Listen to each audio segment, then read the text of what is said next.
तहरीक इंसाफ का कोई बाकायदा पार्टी ढांचा मौजूद नहीं है। कौन है वो जो अप्रूविंग अथॉरिटी है? जो मल्लाती साजिशें होती हैं उनमें तो पीटीआई बुरी तरह नाकाम हो चुकी है। सिकंदर सुल्तान राजा को क्या चाहिए? एक बारीक सी लाइन पे वो खड़े हुए हैं। दो ग्रुप लड़े, 5 अफराद हलाक हो गए, एफआईआर तक अब तक रजिस्टर्ड नहीं हुई। जिस किस्म का किरदार इलेक्शन कमीशन का भी रहा है, इलेक्शन से पहले, इलेक्शन के वक्त और इलेक्शन के बाद इस मामले को लटकाने की कोशिश की जा रही है। आप एक इलेक्शन को नहीं मान रहे ना, लेकिन पार्टी तो अपनी जगह मौजूद है। किसी रुकन ने ये कहा कि हमारा ताल्लुक तहरीक इंसाफ से नहीं है। गुस्से का जो फायदा है वो पाकिस्तान तहरीक इंसाफ को मिल रहा है। तो ये मुजरमाना गफलत होगी और वो मुजरम होगा।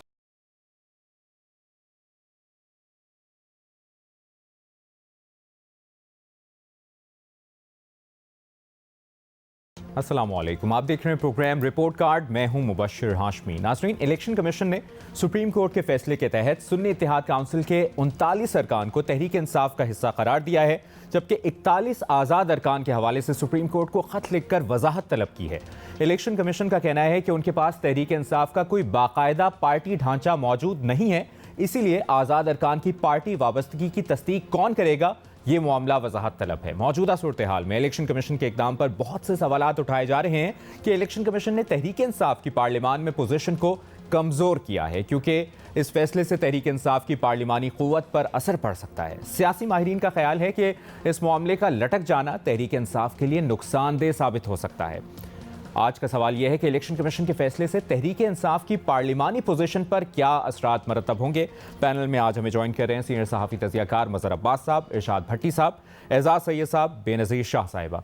सबसे पहले बेनज़ीर, आपसे आगाज़ करेंगे डिस्कशन का, और यही सवाल कि इलेक्शन कमीशन का जो फैसला सामने आया है, उस फैसले से तहरीक इंसाफ की पार्लिमानी पोजीशन पर आपके ख्याल में क्या असरात मरतब होंगे? अच्छा मुबश्शिर, ये ज़रा थोड़ा सा टेक्निकल मामला है और हमारे साथ आज कोई वकील नहीं है, हम उनसे शायद बेहतर पूछ सकते थे, तो जितनी मेरी अंडरस्टैंडिंग है मैं उस हिसाब से बात करूंगी। अच्छा, पिछले हफ्ते जब इलेक्शन कमीशन का बयान आया था कि हम सुप्रीम कोर्ट के फैसले पे अमल दरामद करने लगे हैं और करेंगे, उस वक्त भी मैंने कहा था कि ये जो बयान है इसमें ये लिखा तो है कि हम अमल दरामद करेंगे, लेकिन इसमें इफ्स और बट्स बहुत ज़्यादा हैं कि ये भी इशू है, ये भी इशू है। और अब मेरे ख्याल से वो जो इफ्स और बट्स हैं वो हमारे सामने आ रहे हैं। अच्छा, अगर आप ये जो इलेक्शन कमीशन की तरफ से सुप्रीम कोर्ट को गया है, पिटिशन गई है, इसको अगर आप आइसोलेशन में देखें तो सवाल तो बिल्कुल दुरुस्त लगता है कि ठीक है, सवाल पूछने वाला है कि अगर एक पार्टी के अंदर एक स्ट्रक्चर नहीं है, एक इलेक्टेड बॉडी नहीं है, तो कौन है वो जो अप्रूविंग अथॉरिटी है, जो डिक्लेरेशन पे साइन करेगा कि पार्टी के जो MNAs हैं MPs के। और यही सवाल जो PTI के इंटर पार्टी इलेक्शन का जो केस चल रहा है इलेक्शन कमीशन में, वहाँ पे भी पूछा गया कि आपकी जब कोई ऑर्गेनाइजेशनल स्ट्रक्चर नहीं है तो आपने जो इंटर पार्टी इलेक्शन कराए हैं उसकी सुपरविजन किसने की है, कौन है वो अथॉरिटी, कौन है चेयरमैन है, सेक्रेटरी जनरल है, कौन है वो इलेक्टेड ऑफिशियल। तो अब यहाँ पे जैसे मैंने कहा कि आइसोलेशन में देखा जाए तो बिल्कुल ठीक लगता है कि हाँ सही दुरुस्त सवाल है कि वो अप्रूविंग अथॉरिटी कौन है, लेकिन हम आइसोलेशन में चीज़ों को तो नहीं देख सकते, हमें कॉन्टेक्स्ट में देखना होगा। और कॉन्टेक्स्ट अभी तक ये है कि जिस किस्म के बयानात आ रहे हैं हुकूमत की तरफ से रिजर्व सीट के मामले पे, और ये जो फैसला आया है रिजर्व सीट का कि हुकूमत कहती है हम इसको बिल्कुल नहीं मानेंगे, इसको चैलेंज करेंगे, और जिस किस्म का किरदार इलेक्शन कमीशन का भी रहा है मुबश्शिर, इलेक्शन से पहले, इलेक्शन के वक्त और इलेक्शन के बाद, उससे तो लगता यही है कि शायद इस मामले को लटकाने की कोशिश की जा रही है, इस मामले को डिले करने की कोशिश की जा रही है कि ताकि PTI को मुकम्मल जो उनकी रिजर्व सीट्स हैं वो ना दी जाए। क्योंकि इस वक्त आपको भी मालूम होगा, और अगर मैं गलत नहीं हूँ तो सुप्रीम कोर्ट जो है उनके जजेस, बहुत से जजेस इस वक्त उनकी गर्मियों की छुट्टियां चल रही हैं, वो 1 महीने की हैं, तो वो अगले महीने तक आएंगे। तो हो सकता है कि वैसे तो सुप्रीम कोर्ट के फैसले में ये लिखा हुआ था कि अगर इलेक्शन कमीशन को कोई क्लैरिटी चाहिए तो जो भी जजेस मेजॉरिटी हैं इन चेंबर वो बैठेंगे और उस मामले को सुन लेंगे, लेकिन अब वो बेंच कब बनेगा, वो फैसला कब होगा, तो लगता तो यही है कि इस मामले को जितना भी हो सके इलेक्शन कमीशन डिले करने की कोशिश कर रही है। एक मैं छोटी सी बात यहाँ पे कहूँगी, जब ये रिजर्व सीट का मामला चल रहा था तो जस्टिस आयशा ने जो इलेक्शन कमीशन के वकील थे उनसे पूछा कि 2018 में बाप पार्टी ने ना इलेक्शन लड़ा ना रिजर्व सीट की लिस्ट दी, लेकिन आपने फिर भी उनको रिजर्व सीट्स दे दी, तो जिस पे इलेक्शन कमीशन के जो वकील थे उनका जवाब था कि पीटीआई के मामले को हम ज़रा ज़्यादा गौर से देख रहे हैं। तो मेरे ख्याल से यही जवाब जो है इसी से पता चल जाता है कि पीटीआई के हर मामले में कोई ना कोई शायद टेक्निकल इशू निकालने की कोशिश की जाएगी ताकि इस इशू को जितना भी हो सके डिले किया जाए। तो बेनज़ीर, आपके ख्याल में ये जो 41 आज़ाद अरकान हैं उनका फिर आप फ्यूचर क्या देख रही हैं? क्योंकि इलेक्शन कमीशन तो ये कह रहे हैं कि उनके पास तहरीक इंसाफ का ना कोई बाकायदा पार्टी ढांचा मौजूद है और आज़ाद अरकान की पार्टी वाबस्तगी की तस्दीक कौन करेगा, ये मामला वजाहत तलब है। देखिए मुबशर, मेरे ख्याल से होना तो ये चाहिए था असूली तौर पे कि जो इंट्रा पार्टी का मामला है पीटीआई का जो इलेक्शन कमीशन के पास है उस पर जल्द से जल्द फैसला आ जाना चाहिए था ताकि जो पार्टी है पीटीआई है वो बाकी इन सारे मामलात को देख सके कि डिक्लेरेशन कहाँ से आएगी, रिजर्व सीट की लिस्ट कहाँ से आएगी। लेकिन वो भी मामला अभी तक लटका हुआ है और ये तीसरी बार पीटीआई ने इलेक्शन कराया है। तो जब तक वहाँ से फैसला नहीं आता इस इशू को, मुझे तो लगता है कि इलेक्शन कमीशन जितना भी हो सके डिले करेगी। एजाज, आपको क्या लगता है इलेक्शन कमीशन का ये फैसला और फिर तहरीक इंसाफ की पार्लिमानी पोजीशन पर क्या असरात मरतब होंगे और ओवरऑल इस तमाम तर पीरियड में इलेक्शन कमीशन का किरदार आपने कैसे देखा है? मुबशर, जो आपने सवाल किया है कि इन 40 अरकान का मुस्तकबिल क्या होगा और ज़ाहिर है पीटीआई के ऊपर क्या असरात पड़ेंगे। देखिए, एक बात होता है कि जो टेक्निकल खेल है या कानून और कायदे के मुताबिक जो मामलात हैं और फिर उसके साथ जो जिसे कहते हैं ना पावर कॉरिडोर्स में जो महल्लाती साजिशें होती हैं उनमें तो पीटीआई बुरी तरह नाकाम हो चुकी है। पीटीआई ने चंद बुनियादी गलतियां भी की। आपको पता है कि जब आगाज़ में नो कॉन्फिडेंस हुआ अप्रैल 2022 में, तो पीटीआई ने एक गलती की कि मरकज़ से भी इस्तीफ़ा दिया और सूबों से भी इस्तीफ़ा दिया और उसके नतीजे में उनको मुख्तलिफ जस्टिफिकेशंस देकर इलेक्शंस भी डिले हुए और इलेक्शंस डिले होने के बाद बाकी जो इंतखाबात हुए फरवरी 2024 में उसके नताइज क्या निकले, उससे पहले इंट्रा पार्टी इनके इलेक्शन का भी मसला था, वो ये सारी चीज़ें हमारे सामने हैं। एक तो ये निटी ग्रिटी है कि कानून के मुताबिक हुआ है नहीं हुआ है, पीटीआई को एज ए पार्टी फ़ायदा होगा या नुकसान होगा, एक तो ये निटी ग्रिटी आप देख रहे हैं। लेकिन एक ब्रॉडर कैनवस है, इस निटी ग्रिटी में पीटीआई का नुकसान हुआ है। लेकिन ब्रॉडर कैनवस देखें कि आप इस जमात को जितना भी ज़्यादा दबा रहे हैं, आप जितनी भी ज़्यादा कानूनी मूशगाफियाँ निकाल कर इस जमात को इसके अरकान से महरूम कर रहे हैं, तो ब्रॉडर लेवल पे जो आम आदमी है उसके ऊपर इसका इम्पैक्ट क्या जा रहा है? इम्पैक्ट ये जा रहा है कि आपके सूबा पंजाब में लोगों की कमर टूट चुकी है, बिजली के बिलों ने कमर तोड़ रखी है। आपके सूबा खैबर पख्तूनख्वा में प्राइस हाइक के साथ लोग दहशतगर्दी का शिकार हो रहे हैं और जो तमाम गुस्सा है इन दो सूबों में, उस तमाम गुस्से का जो फ़ायदा है वो पाकिस्तान तहरीक इंसाफ को मिल रहा है। बलूचिस्तान में आपको पता है कि वहाँ पर तो सूरत हाल ही एक डिफरेंट किस्म की खेल होता है और जो सूबा सिंध है वहाँ पर सूरत हाल ये है कि वहाँ पर people's party part of the government तो है, लेकिन वो इस तरह से पार्ट ऑफ दी गवर्नमेंट है कि वो गवर्नरियाँ लेकर या ऐवान सदर लेकर खामोशी से सूबे की हुकूमत लेकर अपने मामलात में बैठी हुई है और ये जो मौजूदा हुकूमत है नून लीग की, ये तनहा ये निमट रही है इन तमाम मामलात से। यानी कि इस्टेब्लिशमेंट पर जो गुस्सा आ रहा है वो भी मौजूदा गवर्नमेंट के ऊपर, सिविलियन गवर्नमेंट के ऊपर जा रहा है और ज़ाहिर है सिविलियन गवर्नमेंट की इतनी कैपेसिटी भी नहीं है कि वो इन तमाम मसाइल से नबर्द आज़मा हो सके। मेरे ये ख्याल है कि कानूनी तौर पर ये जो इलेक्शन कमीशन ऑफ पाकिस्तान का ने जो वजाहत पूछी है, ये शायद इसकी कानूनी जस्टिफिकेशन मौजूद हो कि हम इन लोगों का क्या करें। लेकिन इसका बड़ा आसान सा हल था कि जिन 40 मेंबर्स के बारे में आपको इबाहम है, आप उनसे दोबारा पूछ लें भाई आपने कौन सी पार्टी में जाना है। आसान हल तो ये था, वो बता देते हमने पीटीआई में जाना है या नहीं जाना। तो ये नहीं किया गया। सुप्रीम कोर्ट ऑफ पाकिस्तान से पूछा गया है। शायद इलेक्शन कमीशन ऑफ पाकिस्तान के मद्देनज़र ये मामला भी हो कि अगर हम इन 40 मेंबर से पूछते हैं तो फिर कोई कानूनी नुक्ता ना उठा दे, फिर कोई पिटीशन दायर ना हो जाए, तो ये इन्होंने कर लिया है। इसका मजमूई तौर पे पीटीआई को इतना फ़ायदा होता नज़र नहीं आ रहा, क्योंकि सुप्रीम कोर्ट ने जो फैसला दिया है इन मेंबर्स के हवाले से मखसूस नशिस्तों के केस में, उस पर अमल दरामद फौरी तौर पे नहीं हो रहा। ज़ाहिर है ये ख़त लिखा गया तो फौरी अमल दरामद तो नहीं हो रहा, लेकिन ब्रॉडर कैनवस में अगर पूरा मंजरनामा देखें तो पीटीआई को फ़ायदा हो रहा है और पीटीआई इससे फ़ायदा लेगी। और याद रखें, आप पीटीआई को एक तंजीम की हैसियत से देखते हैं। हम जो जितने भी लोग तजिया करते हैं या इंफॉर्मेशन देते हैं, हम पीटीआई को एक तंजीम की हैसियत से देखते हैं। मेरे ख्याल में हम ये गलती करते हैं। पीटीआई इमरान खान का नाम है और इमरान खान का नाम पीटीआई है। अगर पीटीआई में इमरान खान नहीं है तो पीटीआई नहीं है। और अगर इमरान खान जो हैं वो कहते हैं कि मेरी जमात का नाम PTIF है, तो सारे लोग PTIF की तरफ चले जाएंगे। तो ये याद रखिए कि इसमें बानी पीटीआई का बड़ा अहम रोल है और पीटीआई की मकबूलियत की वजह जो है वो सिर्फ एक शख्स है। एजाज, अगर जब तक एक शख्स कंट्रोल में नहीं आएगा, ये सारी बातें, ये कानूनी मुशगाफियां, ये सारी ये इसी तरह। तो आपको लगता है मुस्तकबिल करीब में ये मामला हल हो जाएगा या मामला मजीद लटक सकता है? और अगर ये मामला मजीद लटकता है तो फिर पीटीआई के लिए नुकसानदेह साबित हो सकता है? देखिए, मामला अगर मजीद लटकता है तो इस हद तक तो पीटीआई को नुकसान होगा कि वो पार्लियामेंट के अंदर उनकी एक जो मसल था उसमें एक इजाफा हुआ था सुप्रीम कोर्ट ऑफ पाकिस्तान के हुक्म की वजह से, वो मसल उन्हें फौरी तौर पे नहीं मिलेगा और ज़ाहिर है उससे उनको कानून साजी में, हुकूमत को नुकसान पहुँचाने में या हुकूमत को धकेलने में नुकसान होगा। पीटीआई को एज ए जमात पार्लियामेंट के अंदर पार्लिमानी पार्टी के हद तक।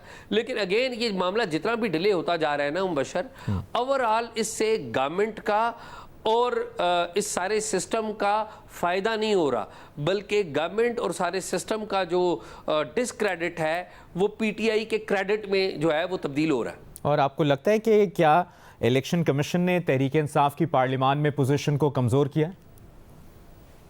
देखिए, इलेक्शन कमीशन ने तो जो काम किया है वो ज़ाहिर है कानूनी जो उनके माहिरीन है, लॉ विंग होता है इनका, और ये तमाम जो भी इकदाम करते हैं उनसे पूछ के करते हैं।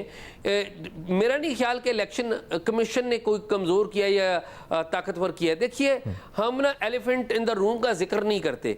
हम कभी इलेक्शन कमीशन के पीछे भाग पड़ते हैं, कभी हम पुलिस के पीछे भाग पड़ते हैं, कभी इंतज़ामिया के पीछे भाग पड़ते हैं, कभी और किसी के पीछे भाग पड़ते हैं। देखें, ये फ़ैसला जो है पीटीआई को महरूम रखना है, पीटीआई को दबाना है, इस पार्टी को तोड़ना है, ये फैसला इलेक्शन कमीशन ऑफ पाकिस्तान का नहीं है। ये जो बाकी जो चीज़ें ये सारी तो आप ये कहें इनको मोल्ड करवा लिया जाता है, लेकिन मेरा नहीं ख्याल कि इलेक्शन कमीशन का कोई फ़ैसला है कि इनको कर लें, मोल्ड करें या इनको नुकसान पहुँचाएं।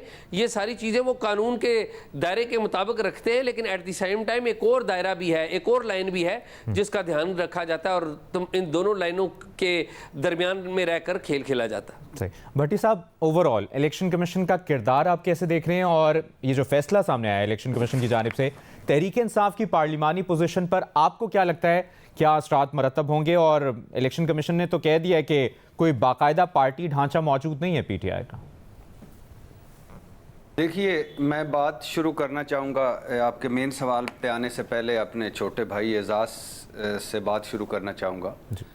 उन्होंने ग्राउंड रियलिटीज़ की बात की, सारों को पता है ग्राउंड रियलिटीज़ क्या हैं, लेकिन आज से 1 साल बाद क्या एजाज मुझे ये जस्टिफिकेशन दे सकते हैं कि भाईजान जो 11 महीने और 12 महीने मैंने तजिया पेश किया, मैं मजबूर था, मुझे किसी ग्राउंड रियलिटीज़ कुछ और थी, मुझे किसी ने ये तजिया पेश करने पर मजबूर किया, वो मेरे ख्यालात नहीं थे। क्या ये कहकर फिर एजाज इस जियो की सैलरी, प्रोटोकॉल, तनख्वाह या जो भी सहूलतें मिलती हैं उसको जस्टिफाई कर सकते हैं? क्या ये कहकर एजाज अपने ज़मीर के आगे खड़े हो सकते हैं? और एजाज को जितना मैं जानता हूँ, मुझे ऐसा लगता है कि अगर एक दिन भी इस पे ऐसा आया तो वो ये ऑप्शन ज़रूर लेगा कि यार मैं बोलता ही नहीं हूँ, मैं आज आता ही नहीं हूँ। ये वो एक बारीक सी लाइन है जहाँ मुल्क खड़े हो जाते हैं, कौमें खड़ी हो जाती हैं, और बड़ी और छोटी कौमों में, बड़े और छोटे इदारों में, मजबूत और कमज़ोर इदारों में फ़र्क पड़ता है। सिकंदर सुल्तान राजा को क्या चाहिए? पूरा उम्र ब्यूरोक्रेसी में गुजरी, अल्लाह ने उनको ख़ानदान को बड़ा कुछ दिया हुआ है, एक बारीक सी लाइन पे वो खड़े हुए हैं। वो बारीक सी लाइन क्या होती है? ज़मीर की लाइन। अल्लाह को जवाब दे होना, इस मुल्क को और इस कौम को जवाब दे होना। और उसको अगर इन सारी चीज़ों को वो जवाब दे नहीं हो पाते तो फिर बाकी सारी कहानियाँ किससे कहानियाँ हैं? किस पे प्रेशर नहीं होता इस मुल्क में जो जिस सीट पे बैठा होता है? क्या वो प्रेशर हो तो उसका मतलब है कि वो बिल्कुल उस प्रेशर के साथ बह जाए? बहना पड़ता है, मगर किस कास्ट पे? अगर मुझे अपनी कास्ट पे बहना पड़ेगा तो मैं बह जाऊंगा, हो सकता है, लेकिन अगर मैं मुल्क की कास्ट पे बहूंगा और इस कौम की कास्ट पे बहूंगा तो ये मुजरमाना गफलत होगी और वो मुजरम होगा। अब आ जाए इस बात पे कि इलेक्शन कमीशन का किरदार ओवरऑल। मुझे बताएं, आपके सामने मैं सवाल रख रहा हूं, कब आज आपके पास जवाब ना हो तो कभी दे दीजिएगा। इलेक्शन कमीशन का इस मौजूदा सिकंदर सुल्तान राजा के इलेक्शन कमीशन का कोई एक ऐसा हुक्म या कदम जिससे तहरीक इंसाफ को नुकसान ना पहुंचा हो? कोई एक ऐसा इलेक्शन कमीशन का हुक्म या इकदाम जिससे तहरीक इंसाफ को फ़ायदा हुआ हो? कोई इलेक्शन कमीशन के फैसलों से कभी ऐसा लगा हो आपको, इलेक्शन कमीशन के फैसलों से, कि जो कुछ इलेक्शन कमीशन तहरीक इंसाफ के साथ कर रहा है वही बाकी जमातों के साथ कर रहा है? कभी ऐसा लगा हो? अच्छा, इस इलेक्शन कमीशन ने लेवल प्लेइंग छीन ली तहरीक इंसाफ से, हालांकि लेवल प्लेइंग फील्ड देना किसका काम था? इस इलेक्शन कमीशन का। अच्छा, इस इलेक्शन कमीशन ने बल्ला छीन लिया, पार्टी को टेक्निकल नॉकआउट कर दिया और पार्टी बनकर पेशावर हाई कोर्ट गया और सुप्रीम कोर्ट गया। हालांकि 14 वोटर जिनके फाइज ईसा काजी साहब वो जो आगे खड़े हुए थे, अकबर एस बाबर और बाकी सारे, उनके तहफ़्फ़ुज़ हो गए, करोड़ों वोटर का तहफ़्फ़ुज़ ना हुआ। इस इलेक्शन कमीशन ने क्या कि चुप रहा, खामोश रहा, कमज़ोर रहा, गायब रहा, लेकिन क्या क्या ना होता रहा तहरीक इंसाफ के साथ इलेक्शन से पहले, इलेक्शन के दौरान और इलेक्शन के बाद। अच्छा, फिर इसके सिर्फ इसकी नज़र में एक पार्टी है इस मुल्क में जिसका सारा कुछ हो रहा है। अगर ममनुआ फंडिंग को ले लें, तहरीक इंसाफ, लंबा 8 साल बाद फैसला हुआ, नहीं होना चाहिए, जल्दी होना चाहिए, लेकिन बाकी पार्टियों के पड़े हुए हैं ममनुआ फंडिंग के। कभी कोई सुना हो कि किसी को नोटिस दिया है कि आपका ऑडिट करना है पार्टी का? अच्छा, पार्टी इलेक्शन का लदम सिर्फ तहरीक इंसाफ। बाकी मुझे बता दें कोई एक पार्टी भी जिसने खड़े होकर कहा हो कि हमने ऐन जमहूरी असूलों के मुताबिक किया है अपना पार्टी इलेक्शन। अच्छा, तोशाखाना पर ये इलेक्शन कमीशन अदालत बन गया इमरान खान पर, और इमरान खान को खाइन, मुजरम, झूठा तक कह के सज़ा सुना दी और फौजदारी मुकदमे में बदल दिया। और जब जब इस इलेक्शन कमीशन को तौहीन महसूस हुई कि हमारी तौहीन हुई है, वो आगे से तहरीक इंसाफ का कोई बंदा निकलता था और अडयाला जेल जाकर समातें फरमाई। एक दिन अदालत ने कहा, झंडे लगा के अडयाला जेल चले जाते हो और कोई काम नहीं है, सारे काम मुक गए हैं, आपके सर पे इलेक्शन का काम है और इस वजह आप उधर अडयाला जेल में समातें फरमा रहे हो। अच्छा, छोड़ दीजिए तहरीक इंसाफ को जनाब स्पीकर, तहरीक इंसाफ वो एजाज़ की बात में मैं भी पनाह ले लेता हूँ कि ग्राउंड रियलिटीज़ ये हैं। मुझे ये बताएं, इलेक्शन कमीशन का काम क्या है? क्या कोई इसने हमारी खारजा पॉलिसी बनानी है? कोई दाखिला पॉलिसी बनानी है? मेरे घर इसने गंदम पहुंचानी है, आपके घर इसने बिजली का बिल पहुंचाना है? ये जो हम ज्योंके बन के ये हमारे इदारे जो हमारा खून चूसते हैं इस गरीब मुल्क का, इस इलेक्शन कमीशन का काम क्या है? एक काम, इलेक्शन करवाना।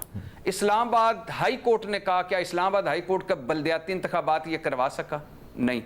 अच्छा, कराची बल्दियाती इंतखाब होते हैं, बदतरीन धांधली होती है, अकलियत अक्सरियत में बदल जाती है। इस इलेक्शन कमीशन ने क्या काम किया? कुछ किया नहीं।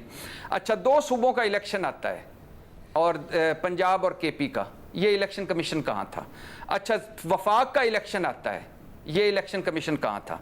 अच्छा, और फिर 76 साल तारीख का बदतरीन इलेक्शन करवाया है ये 8 फरवरी 2024 का, और किस वो उसका जिम्मेदार कौन है? ये इलेक्शन कमीशन। अच्छा, फिर ये देखिए कि मखसूस नशिस्तें जिस पे आपने कहा, कोई आइन की शिक मुझे बता दें कि अगर ये तरीके इंसाफ की मखसूस नशिस्तें नहीं है, मान लेते हैं उनका मैंडेट ही नहीं है, ये उनकी है ही नहीं, तो कोई आइन ऐसा मुझे बता दें कि दूसरों को देने के दूसरी पार्टियां भी बन जाएं और उनको ये बांट भी दी जाएं। किसने बांटी? इस इलेक्शन कमीशन ने। अच्छा, छोड़ दीजिए ये सियासी बातें भी, जैसे पहले तरीके इंसाफ को छोड़ा फिर इसको भी छोड़ देते हैं। सुप्रीम कोर्ट चलते हैं, मुल्क की सबसे बड़ी अदालत, उमर अता बंदयाल साहब की भी सुप्रीम कोर्ट और फायज ईसा काजी साहब की भी सुप्रीम कोर्ट, और इन दोनों सुप्रीम कोर्ट्स पर पूरा मुल्क गालबन मुत्तफिक होगा। कोई उमर अता बंदयाल साहब को लाइक करते होंगे, कोई फायज ईसा काजी को लाइक करते होंगे। दोनों सुप्रीम कोर्ट मुत्तफिक हैं कि इस इलेक्शन कमीशन ने आइन की खिलाफ वर्जी की है, और 3 दफा की है। 3 दफा आइन की खिलाफ वर्जी का मतलब है आइन तोड़ना। आइन क्या है? सबसे बड़ा, आप कहते हैं, हर जमहूरियत पसंद कहता है हमारा सबसे बड़ा दस्तावेज। किसने तोड़ा है? इस इलेक्शन कमीशन ने। कासम सूरी अगर मुजरम है, आरफ अलवी, इमरान खान, तो आप उनको अकाउंटेबल करते हैं और हर रोज बात करते हैं। इस इलेक्शन कमीशन की क्यों नहीं बात करते? आईनी इदारा होकर आइन तोड़ रहा है और सुप्रीम कोर्ट कह रही है। अच्छा, फिर दूसरी बात यह है कि अच्छा, साथ ही भट्टी साहब, बाकी 41 आजाद अरकान जो हैं, स्पीकर, आखिरी दो बातें। इसी सुप्रीम कोर्ट ने कहा है कि ये वोटर के हकूक का मुहाफिज था, वोटर के हकूक का मुखालिफ हुआ। इसी सुप्रीम कोर्ट ने इलेक्शन कमीशन को कहा है इसने जमहूरियत को पटड़ी से उतारा। इसी सुप्रीम कोर्ट ने इलेक्शन कमीशन को कहा है इसने आइन की नए सिरे से तशरीह की। इसी सुप्रीम कोर्ट ने इस इलेक्शन कमीशन को कहा है कि आप अपने कामों के अलावा सारे काम कर रहे हैं। आप मुझे बताएं, पार्टियां मुतमईन नहीं, अपने काम में हो नहीं सकता, कौम बुरानों में, और ऊपर सुप्रीम कोर्ट कह रही है आप आइन की खिलाफ वर्जी कर रहे हो, और इसके बावजूद सीना जोरी से बैठ के वो मुझे भाषण दे रहे हैं और आज फिर सुप्रीम कोर्ट जा रहे हैं। इससे कोई तरीके इंसाफ को नुकसान नहीं होता। तरीके इंसाफ को जो नुकसान होना है वो होना है, इससे कोई कुछ नहीं होता। ये मुल्क को कमजोर कर रहे हैं ऐसे इदारे, ये मुल्क जमहूरियत को कमजोर कर रहा है इलेक्शन कमीशन। अगर आप समझते हैं कि बहुत प्रेशर है, बड़ा दबाव है, मैं बड़ा बाज़मीर आदमी हूं, तो आप आफ्ताब सुल्तान वाला भी एक ऑप्शन मौजूद था कि आप वो ले लेते। तो ये मुल्क को कमजोर किया इस इलेक्शन कमीशन ने, इस कौम को कमजोर किया इस इलेक्शन कमीशन ने। आज मुझे गली मोहल्लों में चले जाएं, किसी का इस इलेक्शन पर कोई यकीन हो या लोग मजाक उड़ाते हैं, और इस जमहूरियत जो ये जिसके ये दावेदार हैं उसको कमजोर किया और वोट की इज्जत को कमजोर किया, और इसकी बुनियादी वजह ये इलेक्शन कमीशन है। और सारी उम्र इस सवालों के जवाब देंगे। बाकी वो अकाउंटेबल नहीं हैं, वो आईनी इदारा हैं, उनको नहीं हटाया जा सकता। ये मैटर नहीं करता। मैटर ये करता है कि वो अपनी बुनियादी जिम्मेदारियों में फेल हो। भट्टी साहब, आपसे इस पर मजीद भी बात करेंगे। एजाज, आप कुछ ऐड करना चाहेंगे? उसके बाद हम मजहर साहब के पास जाएंगे। मैं ना भट्टी साहब ने जो बातें की हैं, मैं इनसे ब्रॉडली बिल्कुल मुत्तफिक हूँ। ये बिल्कुल ठीक कह रहे हैं कि क्रेडिबिलिटी का बुहरान है। इलेक्शन कमीशन के बारे में जो बातें इन्होंने सवाल उठाए हैं बड़े बुनियादी सवाल हैं, और ये बिल्कुल ठीक सवाल है। लेकिन मेरा एक भट्टी साहब से सवाल है, और मैं जानना चाहूँगा कि क्या जो पाकिस्तान का मसला है वो इलेक्शन कमीशन ऑफ पाकिस्तान का अदारा है या चीफ इलेक्शन कमिश्नर है? क्या चीफ इलेक्शन कमिश्नर को हटा देंगे या इलेक्शन कमीशन ऑफ पाकिस्तान का अदारा ख़त्म कर देंगे तो तमाम मसाइल हल हो जाएंगे? मैं वही बात कहता हूँ कि असल में हम एलिफेंट इन द रूम की बात नहीं करते, हम उन लोगों की बात करते हैं जो हमें सामने नज़र आते हैं, और हमें सबको पता है कि एलिफेंट इन द रूम कौन है। क्या elephant in the room chief election commissioner है? इससे पहले जो चीफ इलेक्शन कमिश्नर थे जिन्होंने इसी का जवाब लेंगे भट्टी साहब से भी, और तफसील से तजिया हासिल करेंगे मजहर अब्बास साहब का भी। एक ब्रेक लेते हैं और ब्रेक के बाद दोबारा वापस आते हैं। साथ रहिए।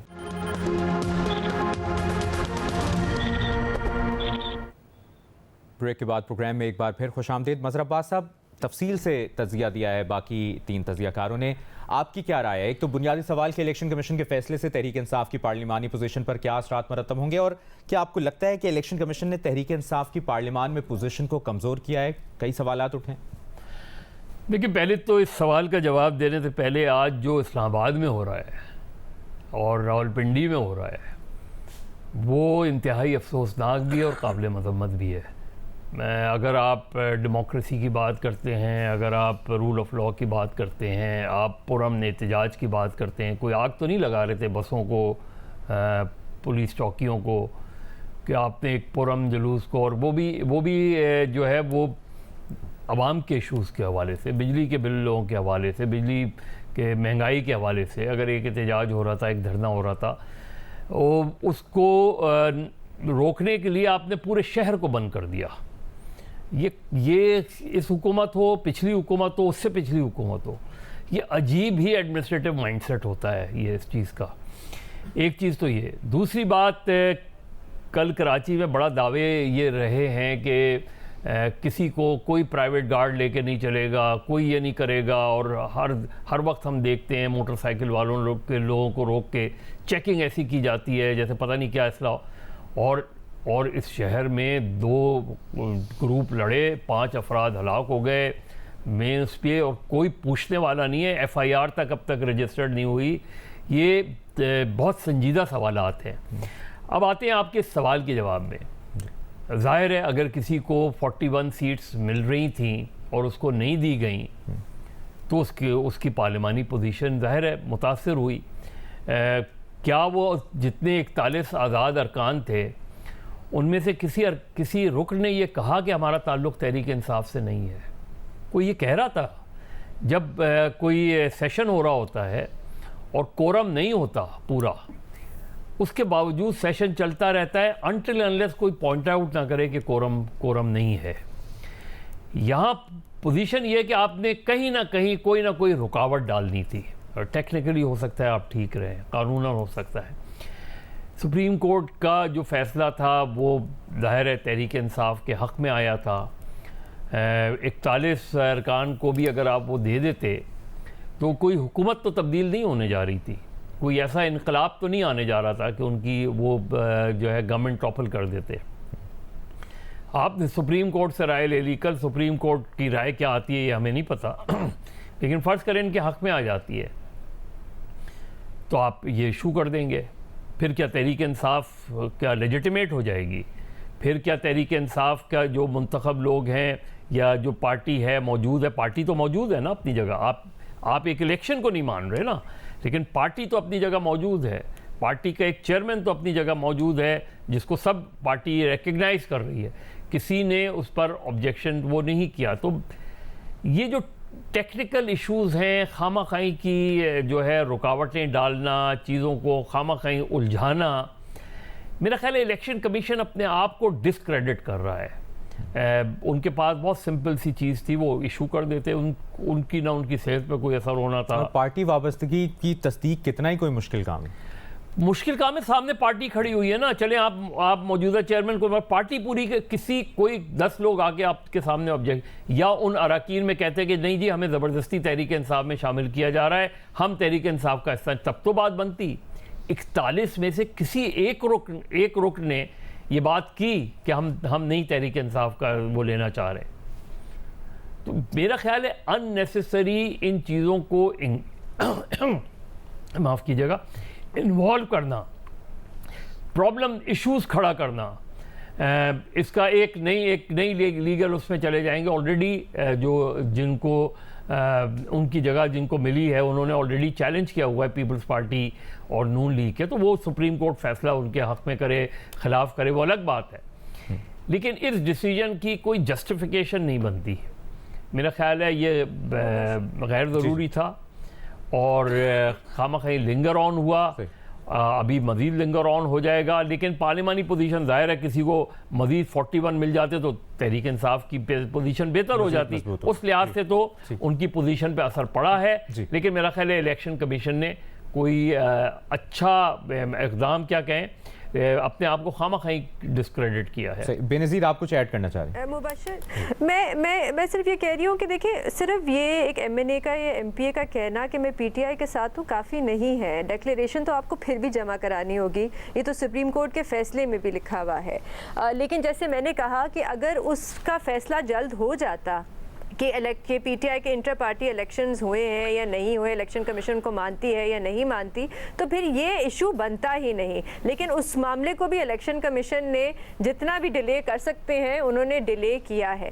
दूसरी बात यह है कि एजाज़ अभी बात कर रहे थे एलिफेंट इन द रूम की, बिल्कुल सही बात है कि एक एलिफेंट इन द रूम है, हम उसकी बात नहीं करते, लेकिन at the end of the day जिम्मेदारी आइनी तौर पर जो आइन में लिखा हुआ है इलेक्शन कराने की और साफ और शफाफ इलेक्शन कराने की, वो है तो इलेक्शन कमीशन की। उनकी एक ही जिम्मेदारी है, वो है इलेक्शन कराना। अगर उसमें वो नाकाम होते हैं और साबित हो जाता है वो नाकाम होते हैं तो बिल्कुल उनके खिलाफ और इलेक्शन कमिश्नर के खिलाफ कार्रवाई होनी चाहिए। फिर हाँ, आप बाकी जो उसमें कैरेक्टर्स इन्वॉल्व थे उनके खिलाफ भी कार्रवाई अगर कर सकते हैं तो करें, लेकिन आईनी तौर पे जिसकी जिम्मेदारी अगर वो पूरी नहीं करे तो उनके खिलाफ बिल्कुल कार्रवाई होनी चाहिए। और इसमें भी ऐड कर दीजिएगा कि पार्टी वाबस्तगी की तस्दीक की बात की जा रही है कि तस्दीक का एक मरहला होगा, वो कितना ही कोई मुश्किल काम है आपके ख्याल में?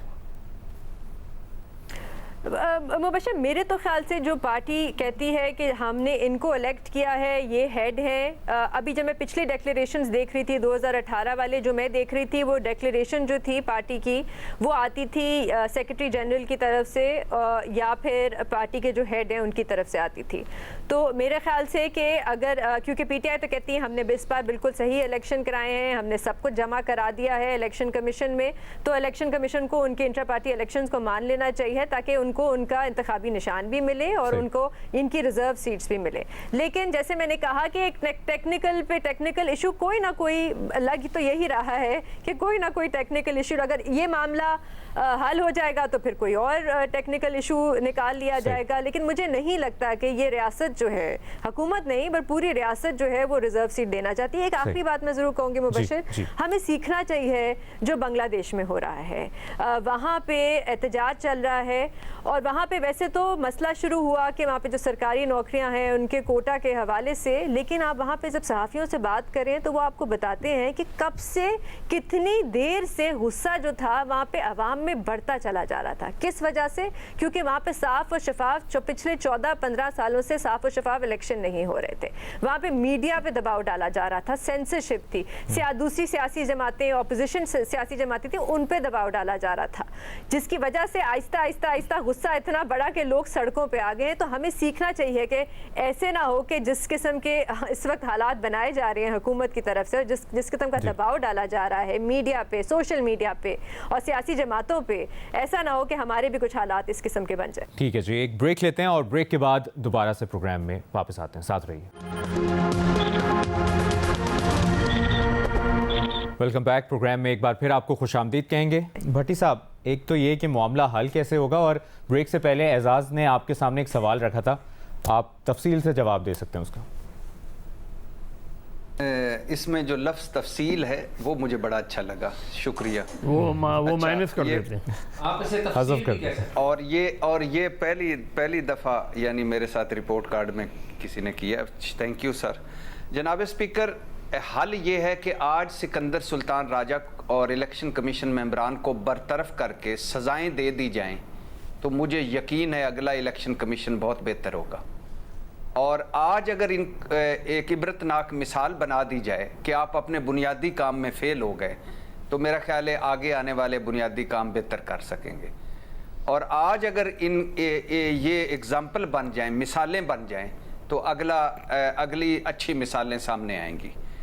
दूसरा, जनाब स्पीकर, जो एजाज़ ने बात की उसकी बेनज़ीर शाह साहबा ने ज़रा बेहतर अंदाज में और ज़रा और ख़ूबसूरत अंदाज में बता दिया कि आइनी ज़िम्मेदारी किसकी है, पूछा किससे जाएगा, और वो यकीनन सिकंदर सुल्तान राजा एंड कंपनी की है। तो अगर आपके वो क्या कहते हैं, जितने भी आपके हों इफ्स एंड बट्स, आपसे पूछा जाएगा, क्योंकि आप तनख्वाहें लेते हैं, आप गाड़ियाँ इस्तेमाल करते हैं, आप मज़े करते हैं, आप ओहदों पर बैठे हैं, आप झंडे लगाकर गाड़ियाँ इस्तेमाल करते हैं, और जब आपके ख़िलाफ़ बात की जाए तो आप कहते हैं हमारी तौहीन हुई है। तो ये जो हम इस मुल्क की तौहीन हुई है, इस कौम की तौहीन हुई है, ये जो इलेक्शन की तौहीन हुई है, ये जो जमहूरियत की तौहीन हुई है, ये जो वोट की इज़्ज़त की तौहीन हुई है, उस पर हम जब आपका नोटिस लेते हैं तो आप कहते हैं कि नहीं, आप नहीं ले सकते, मेरी तौहीन इम्पॉर्टेंट है। आखिरी बात, जनाब स्पीकर, ये पार्टी ढांचा जिसको आज बुनियाद बनाकर इलेक्शन कमीशन ने कहा है कि 41 का फैसला करना बाकी है, पहले मुझे बताएं ना कि पार्टी ढांचा आज ये है क्यों, इस तरह का पार्टी ढांचा है क्यों?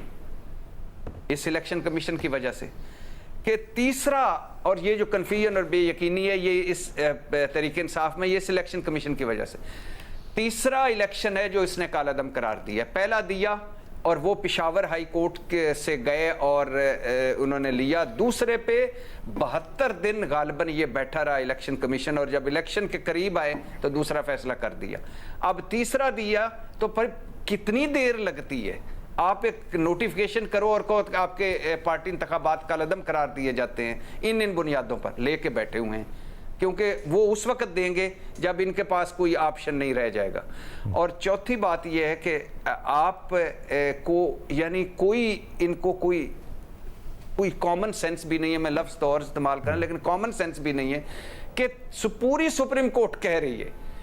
और वो गालिबन फायज़ ईसा काजी साहब बड़ी खूबसूरती से इधर वजन डाल रहे थे कि इन्होंने गलत तशरीह की, उन्होंने कहा नहीं ये आपका ही फैसला ऐसा था, हमने क्या तशरीह गलत करनी है।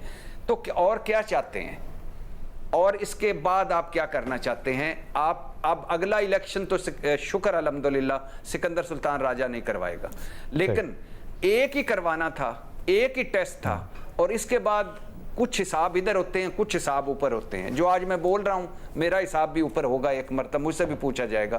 तो मैं तो सोचता हूं कि ये बड़े ओहदों वाले उन हिसाबों का कभी सोचते हैं कि नहीं सोचते। आज तो जो हो सकता है मैं झूठा साबित कर दें, लेकिन कल तो खुद को सच्चा साबित करना होगा। बहुत बहुत शुक्रिया आपका इरशाद भट्टी साहब, मज़हर अब्बास साहब, एजाज सैयद साहब, बेनज़ीर शाह साहिबा प्रोग्राम को वक्त देने के लिए। नाज़रीन प्रोग्राम देखने का शुक्रिया, अपना ख्याल रखिएगा, अल्लाह हाफ़िज़।